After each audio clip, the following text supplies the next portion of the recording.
မျိုးတွေဖြစ်ပါလေဒါအဖေဘက်ကအမျိုးတွေလို့ပြောမှာပေါ့နော်ဆိုတော့ဒီနေ့ကတကြံတွင်းမှာသူတို့ကလည်းဘယ်မှမသွားတော့ငွေကုန်ကြီးကြများလို့တဲ့ဘယ်မှလည်းမသွားကြဘူးဆိုတဲ့အခါကျတော့မိသားစုတွေအပြင်မှာလည်းရမ်းပူတော့အိမ်ထဲမှာပဲပြပြရွှင်ရွှင်နဲ့မုံလုံးရေပေါ့လှုပ်ရှားမှာဖြစ်ပါတယ်ရှင်โอเคမုံလုံးကအလွယ်ဆုံးနည်းလမ်းပေါ့နော်ဆိုတော့ဒါလေးကတပါတော့ဒါလေးကအယောင်အတွက်ဒါစူးမွေးဒါအယောင်အတွက်အဖြစ်ဖြစ်တော့မသိဘူးပေါ့နော်မသေးကြသေးဘူးဒါကတော့ကစုံမှုကလည်းအဲ့လိုပဲအယောင်အတွက်ပုံမှန်ဆိုမလို့ကအဖြူအောင်မရှိတာဒီနေ့ကလက်တက်ဆန်းပြီးတော့အယောင်နဲ့လာကြတယ်တောင်ရင်းကတော့သူကပြောတာကိုလည်းသိတာကတော့လေးစားစားတောင်ရင်းလေးစားဆိုရင်စံတစားထည့်ရအခါကျမာဆိုဒီနေ့ကတော့စံလေး short ထည့်မယ်ကောင်းရင်းသားအိအိနဲ့စားကြတယ်ဘယ်လိုလွယ်လို့တော့မသိကြဘူးနှုတ်တက်လားငါကောင်းပြီကဲအဲ့ဒါကလုံးကြည့်ကြမယ်ဆိုကကစုံကိုယူကစုံတော့ပါယူကဒါလေးကိုကြိတ်ပြီးအရေးလို့ချင်တာနော်အစိမ်းအောင်မရတော့ကြိတ်မယ်နော်ရမှာပါရမှာโอเคတတရေးထည့်မယ်နော်တမျက်စံနဲ့တာရေးထည့်မယ်โอเคဆင်ပြေလားโอเค let's go လို့ let's go လို့ let's go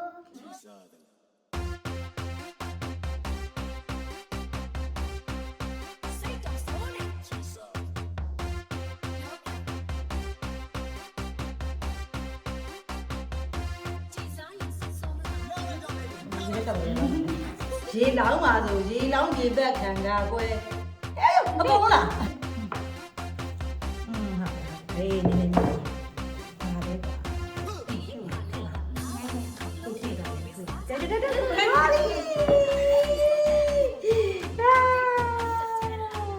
ီနည်းနည်းတော့စိတ်ရှည်ရတယ်မဟုတ်သားနေနေနည်းနည်းတော့အားကုန်မယ်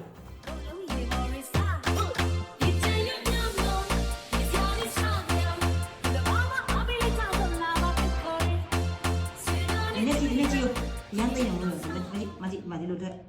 အဲ့လောက်ပြားပြီးရင်မှာတ냐ကိုဒီထဲကိုထည့်ဘယ်တွေထည့်မှာလို့ဒီထဲထည့်ရမှာထည့်လို့လုံးမှာဒီမှာဒီလိုလုံးလိုက်ဟုတ်တယ်အဲ့လိုမျိုးဟုတ်တယ်ဒါကတော့အဖြူရောင်ပေါ့ပြီးကြရင်ရမရကိုခုနကစုံဥနဲ့ခုနဘလုံးနာစူးမွေးနေတာစူးမွေးကိုမှထောင်းထားပြီးတော့အရေးညှစ်ထားတယ်အဲ့ဒါနဲ့လုပ်ကြည့်မယ်ဒါအခုလောတဲ့အဖြူလုံးโอเคကြမ်းမှာဆိုရင်ပုံမှန်ဆိုရင်အဲ့ဒါမျိုးစင်းထည့်တယ်မျိုးစင်းစားလို့စားအောင်လေဒီမှာအိမ်မှာလုပ်တာဆိုတော့မင်းစင်းမထည့်တော့โอเคโอเคလားโอเคမုံလုံးရေပေါ်ဆိုတာကတော့အမှန်တိုင်းပြောရတော့မိသားစုမြမရိုးရာအစားအသောက်တစ်ခုလို့ပြောလို့ရတယ်။ဆိုတော့မိသားစုတွေအိမ်မှာလွယ်ကူနဲ့စီလုံးတော့အခုလိုမျိုးပေါ့နော်ပြောရှင်လေးရည်တည်လှုပ်ရှားကြတယ်။အခုတစ်ပြင်တကြံလိုမျိုးပေါ့နော်အခါကြီးရက်ကြီးမှာမိသားစုဝင်တွေအားလုံးစုစည်းနဲ့ဒါကပေါ့နော်မုံလှုပ်ရှားကြတယ်။အဓိကပြောချင်တာမုံလုံးရေပေါ်ကမြမရိုးရာမြမပိုင်နဲ့အစားအသောက်ပါလို့ပြောချင်ပါတယ်။ဘာလို့လဲဆိုတော့မိသားစုတွေအားလုံးလွယ်ကူနဲ့ပေါ့နော်အိမ်မှာလှုပ်ရှားလို့ရတဲ့အစားအသောက်တစ်မျိုးဖြစ်ပါတယ်အထူးသဖြင့်ကြံနဲ့မုံလုံးရေပေါ်ဆိုတာအမြဲတမ်းဘယ်တော့မှခွဲခြားလို့မရဘူးအထူးသဖြင့်ကိုချစ်ရတဲ့သူတွေကိုကြည်စေခြင်းနဲ့ဆိုရင်ဟောဒီလိုမျိုးမုံလုံးရေပေါ်ထဲမှာငရုတ်သီးစိမ့်လေးတွေထည့်ပြီးတော့ပေါ့နော်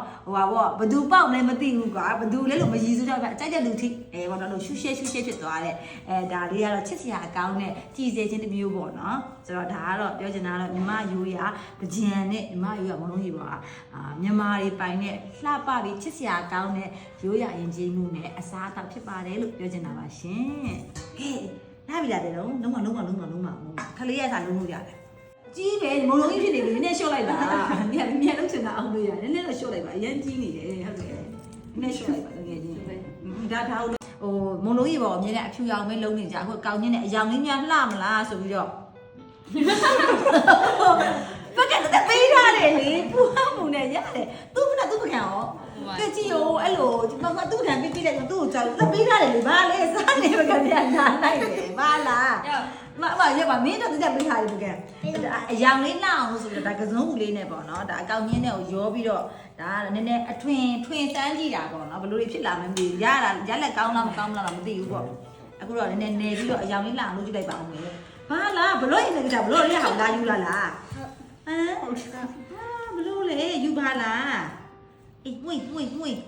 ဒါတော့ကစုံဦးနဲ့မုတ်သားနဲ့ပေါ့နော်ဘလို့ဖြစ်မလာမလဲတော့မသိသေးပါဘူးစမ်းလဲမစမ်းကြည့်မိပါဘူးသူရိုင်းနဲ့စမ်းနေခြင်းဖြစ်ပါတယ်ကဲဖြစ်ပါမလားကစုံဦးနဲ့လိမ့်မွာပြရလိမ့်မွာမယ်ဒါနည်းနည်းတော့ဖြစ်သွားနော်လုံးကြည့်မယ်ကွာနည်းနည်းရှော့လိုက် နည်းနည်းပြောပါ လူ နော် ရင်နိုင်လား ဘသူရနေနိုင်လားဟာကြဲရကင်ရင်သေးရလားမင်းကဒါမှအောင်များတော့မသိဘူးဒါကတော့ဒါဟိုပါဘောကစုံဦးနဲ့အယောင်လေးလှအောင်ဆိုပြီးတော့ကစုံဦးနဲ့ဘုံလုံးကြီးပေါ်လုံးကြည့်တာရှင်ဘယ်လိုတွေဖြစ်လာမလဲတော့မသိသေးဘူးပေါ့နော်ဆက်ပြီးတော့ကြည့်ကြည့်ကြမယ်နော်ဘုံလုံးကြီးပေါ်အလုံးကလည်းမညီတတ်တဲ့ကိုယ့်ရဲ့အရွယ်စားတွေဘေးဘေးကြအောင်ဒါနည်းနည်းလေးကြည့်လိုက်ပါတကယ်ချင်းနည်းနည်းကြည့်ပါဦးအော်ရောနည်းနည်းလေးကြည့်လိုက်ပါဦးတကယ်ချင်းနည်းနည်းအလုံးမမေးပါဘူးငါလုံးကလည်းရေးပြပါအေးဟုတ်တယ်ဒီလုံးမှန်ဒီလုံးမှန်ဒီနားလေးဒီနဲ့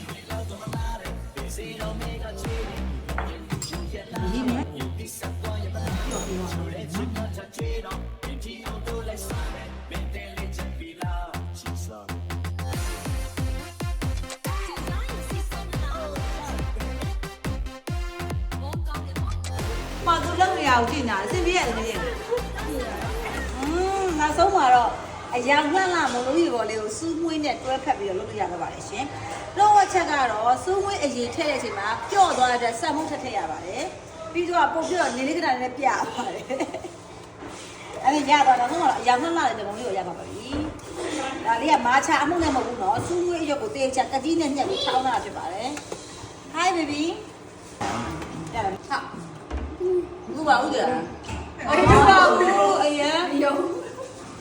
ယေးနောက်ဆုံးမှာတော့အရန်ကိုလိုချင်နေတဲ့ကာလာစုံသောမုံလေးကိုရပါလိမ့်ရှင်ဒါတော့မှတော့ကစုံကခရဲအောင်ရှာလို့မတွေ့လို့ခရဲအောင်ရှာလို့မှခရဲအောင်အလုံးလေးပါအောင်မှာခုဒါဆိုရင်ကစုံဦးရဲ့စူးမွေရဲ့ကောင်းလေးရဲ့မုံလုံးလေးပေါ်ရောင်စုံလေးဖြစ်ပါတယ်ရှင်ဒါလေးကတော့ချစ်စရာကောင်းလိုက်တာခါကြလို့မမျော်မှန်းမဲနဲ့လုပ်တဲ့အခါရတဲ့ပျော်ရွှင်မှုပါနေမှာပဲမုံလုံးလေးကိုရိုးရောင်လေးမဟုတ်ဘူးနော်လိမ်မုံရောင်လေးရဲ့စိတ်ရောင်လေးရဲ့ဟုတ်တူကဲအုံးသီးဖြူမယ်အုံးသီးဖြူရပါမယ်ဒါတော့နှမ်းဖြူမယ်ဆိုဟေးလာကြဟေးစားကြမယ်ဟေးနောက်ဆုံးတော့ရခဲ့ပြီဟေးဒီမှာပါကဲအုံးသီးချက်မယ်အုံးဆိုငယ်ငယ်တော့ကတော့အဖေချစ်တာရမ်းကြီးရသလားဟိုလိုလေအထောင်းနဲ့ခေါင်းနဲ့လေလိုကြိုက်လာချွတ်အဲ့တော့နှက်မိသေးငယ်တော့အဲ့လိုဟိုဟာဆက်တွေမပေါ်သေးဘူးလေအဲ့လိုအုံးကြီးကြည့်မယ်ဆိုအဲ့ကောင်ကြီးညက်အာခြေထောက်ကြီးကတင်းဂျူနဲ့ညက်တာအခုကတော့လိုချစ်တယ်တော့ဟောဒါနှစ်မျိုးချစ်လို့ရတယ်လားစားမယ်နေရာယူအာကဲဒါလည်းချစ်တယ်ဒီမှာအုံးသီးချစ်တာတော့ဆရာကြကျန်တဲ့ချစ်တာဆရာမကြတာအုံးသီးချစ်တာတော့ဆရာကြကဲဒီမှာပြည့်ထည့်နော်ပြည့်ထည့်နော်ရှေ့ပဲစားပါမယ်ရှင်ဒါလေးကတော့ကြံတွင်းမှာလှုပ်ရှားပြတဲ့အိမ်တွင်မိုးလုံးရေပေါ်လေးဖြစ်ပါတယ်ရှင်ကျေးဇူးတင်ပါတယ်ဒါလေးကိုဒီဗီဒီယိုလေးလည်းပြအောင်ကြည့်ပေးရအတွက်ပြီးတော့ဘာဖြစ်မှမသိပဲနဲ့အောင်မြင်မှာလားမအောင်မြင်ဘူးလားရမှာလားမရမှာလားစိုးတတိတိနဲ့နောက်ဆုံးတော့ရောင်စုံဝိပေါ်လေးကိုရခဲ့ပါပြီဒါကလုံးဝစိုးစိမ့်မပါဘူးเนาะအစိမ်းကစူမွေလိမ်မော်လေးကဆွေကစုံဥကိုတုံးထားတာဖြစ်ပါတယ်ရှင်မခံပါတယ်လုံးဝစိုးစိမ့်မတုံးထားပါဘူးအဲ့မိသားစုပျော်ရွှင်ရွှင်နဲ့ချစ်ဆက်ကောင်းတဲ့အရာလေးတွေကိုလက်ရည်ပြင်ကြီးလိုက်ပြီးလှူစားကြည့်ဖို့အတွက်အားလုံးကိုဖိတ်ခေါ်ပါတယ်ကျေးဇူးတင်ပါတယ်လာစားမယ်အားကြတော့စားမလားအိုးစားမလားစားမယ်လားနည်းလာအော်ဆိုဆွေးကိုတို့ဟာဆိုနည်း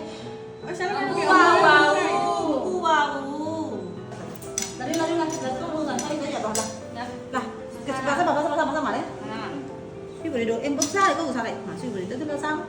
ကောင်းကောင်းလားအញ្ញမ်းကိုစားကောင်းမှာပါ ဟဲ့ဘေးအိမ်နေမဝေကြတော့ဘူးပေါ့ မဝေတော့ဘာသာကိုပဲစားတော့မယ်ဒီ